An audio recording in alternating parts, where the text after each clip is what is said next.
చేస్తూనే ఉన్నారు. మరి వారు పదే పదే పదే పదే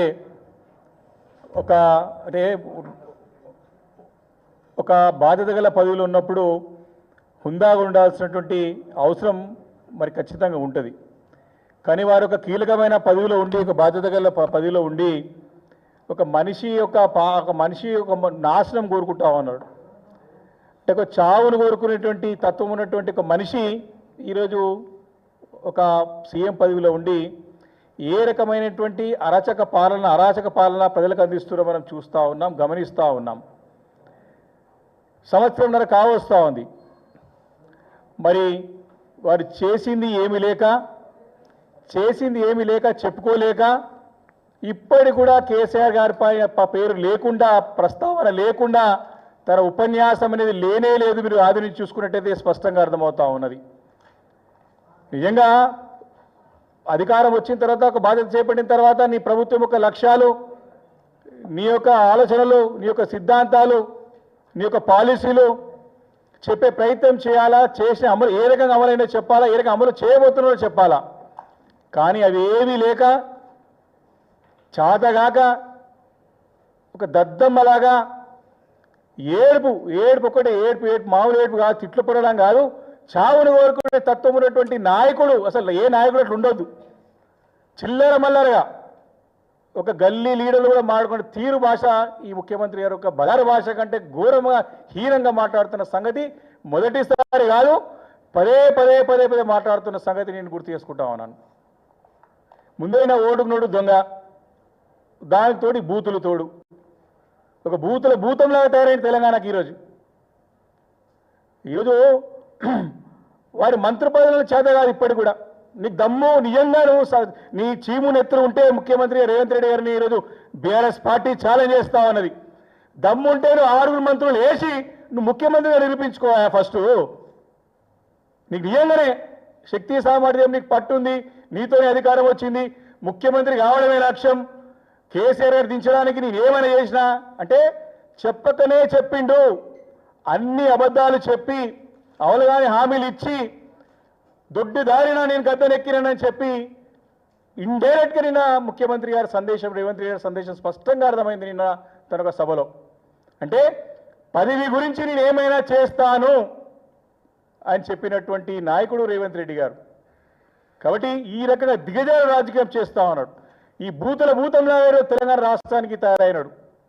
మేము మొదటి నుంచి కూడా చెప్తా ఉన్నాం, ఈయన ఇచ్చినటువంటి 6 గ్యారంటీలు, 420 హామీలు ఏవి కూడా అమలు చేయలేక ఏడ్చడని మేము అడుగుతా ఉంటే, మేము ప్రశ్నిస్తూ ఉంటే ఈ రకంగా చావు భాష, బజారు భాష, డైవర్షన్ పాలిటిక్స్ని ఈ భూతం మరి యొక్క రేవంత్ రెడ్డి గారు చేస్తున్నది స్పష్టంగా అర్థమవుతా ఉంది.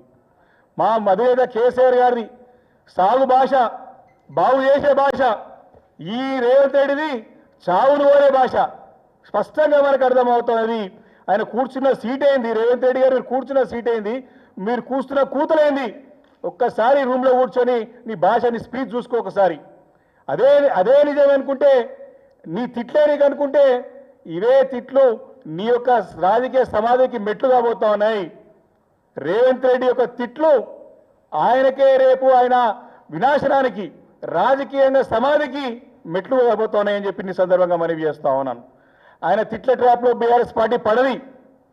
ఆయన అనుకుంటున్నాడు తిట్ల ట్రాప్లో పడతారు, వీళ్ళందరూ మళ్ళా దీన్నే సైడ్ ట్రాక్ అవుతారు, దృష్టి మళ్లిస్తారు, ఈ చిల్లర వల్ల కొట్లాడుతూనే 5 సంవత్సరాలు గడిపేస్తాము, ఇంకీయన కంటే 10 సంవత్సరాలు టైం ఇవ్వాలంటే ఏదో పెద్ద ట్రిలియన్ చేస్తారంట స్టేట్ని.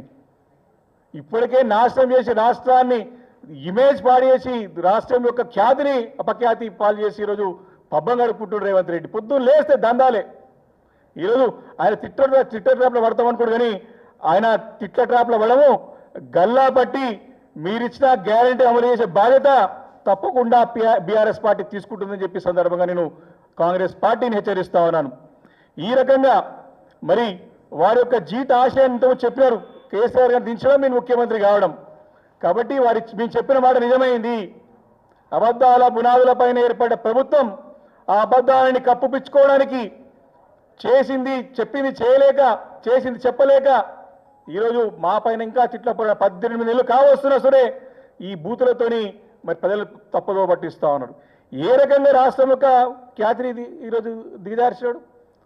అందాల పోటీలు పెట్టి మొత్తం రాష్ట్రం కాదు దేశం ఒక ఇమేజ్నే పాడు చేసిండు రేవంత్ రెడ్డి కాంగ్రెస్ పార్టీ ప్రభుత్వం అంతా. ఈరోజు కాంగ్రెస్ పార్టీ నాయకులు చేసేటువంటి మరి ఏ రకంగా చేసిన వాళ్ళ పనులు చిల్లర మరల పనులు ఏ రకంగా ఉన్నాయి.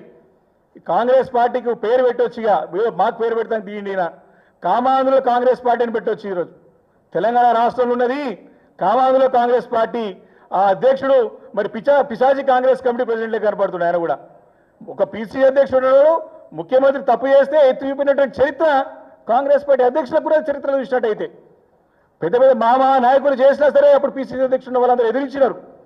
డాక్టర్ వైఎస్ రాజశేఖర సొంటలను కూడా పిసిసి అధ్యక్షుడు ఎదిరించి తప్పు చేస్తున్నామని చెప్పి బాటంగా ఓపెన్గా చెప్పినటువంటి సంఘటనలు ఉన్నాయి. కానీ ఇప్పుడున్నటువంటి డమ్మీ పిసిసి అధ్యక్షుడు మేము అడిగిన ప్రశ్నలకు సమాధానం చెప్పలేక మరి ముఖ్యమంత్రి గారి యొక్క పాట పాడుతూ వత్తాసు పలుకుతా ఉన్నాడు.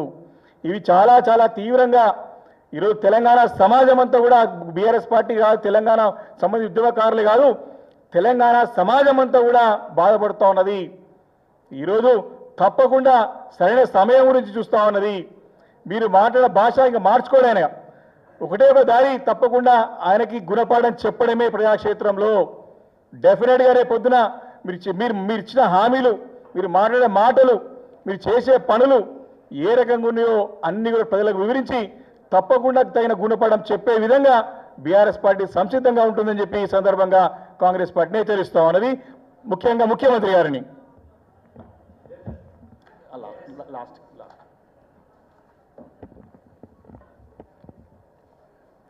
మీడియా మిత్రులకు అదేవిధంగా 50 మంది తెలంగాణ అమ్మలకు, అక్కలకు, అన్నలకు అందరికీ కూడా పేరు పేరున నమస్కారం. ముందుగా